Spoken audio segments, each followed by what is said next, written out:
if I kind of continue that thought for a second, and I would have you focus, what do you think makes a good co-managed relationship? What makes it successful? Well, communication.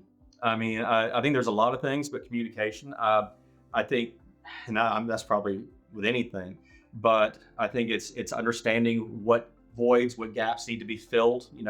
What is it that I do that I can handle, and where do you guys need to come in, and doing a good needs assessment of the company you're working with. I think that, and it's a collaborative effort. I think if you don't have someone on the other end, Mm. like a me or whoever to work with, then it can be very challenging for both parties, especially MIS, to understand the needs of the company. If the needs aren't being met, if you haven't, gotten a good needs assessment, and then guess what? No one's going to be happy.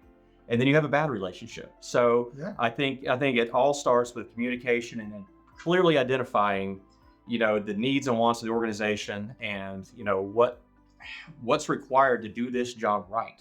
And I think it takes both parties. I mean, I found that to be true in our relationship. I think part of the challenge when I got in is that maybe on our end, as a company, we weren't communicating very well, or there was some sort of disconnect there. I don't Mm. know what it was.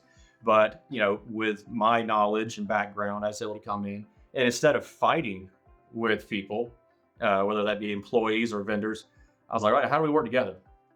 And identify people that can really fill it. So I think that's what makes a great relationship. I think it's communication, and I don't think it's about fighting over who does what. It's like let's figure out what needs to be done and how most efficiently to make it happen.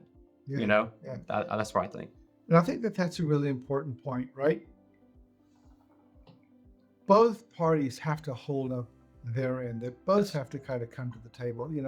As a service provider, we can provide the service or services as long as we know what it is and what problems we're trying to solve, right? And it really requires somebody to sit in your seat or sit on that Hmm. side of the table, to really work with us to say, here's what I see, here's what I hear, here's a process I'd like to put in, here's the kinds of things I'd like for you guys to do, here's the kinds of things that, Sure. we would like to keep internally, and really creating a relationship that you really not only rely but depend on each other, right?